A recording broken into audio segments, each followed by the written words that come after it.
For months, the world watched and wondered, who is Pope Leo XIV really? What kind of church will he lead? Then came 7 days in March that finally answered those questions and left Vatican insiders scrambling to keep up.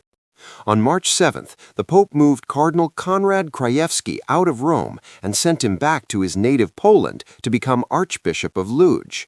For 28 years, Krajewski had been a fixture at the Vatican, first as a papal master of ceremonies for John Paul II and Benedict XVI, then as Pope Francis's hard-charging Papal Almoner.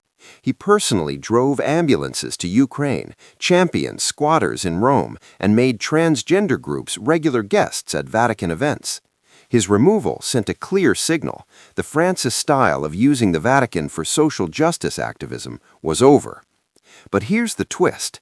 Leo replaced Krajewski with Archbishop Luis Marin de San Martin, a Spanish Augustinian who, since 2021, had been a key organizer of the Synod on Synodality.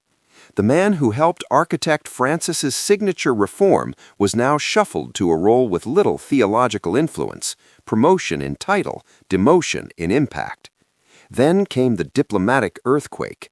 Archbishop Gabriele Caccia, the Vatican's UN observer, was named the new nuncio to the United States.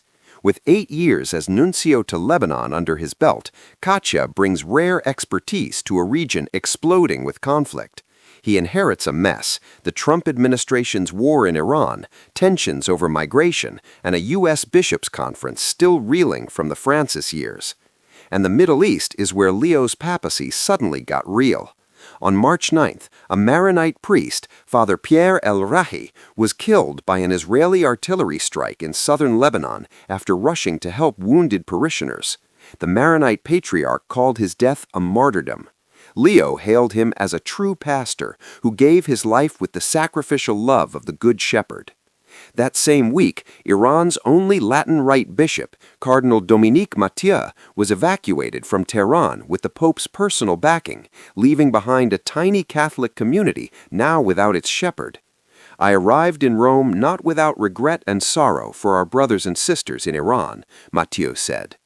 And Iraq's Cardinal Raphael Sacco, the 77-year-old Chaldean patriarch of Baghdad, suddenly resigned, wanting a quieter life of prayer, he said, but leaving amid scandal involving a fellow prelate arrested for financial crimes and alleged moral misconduct.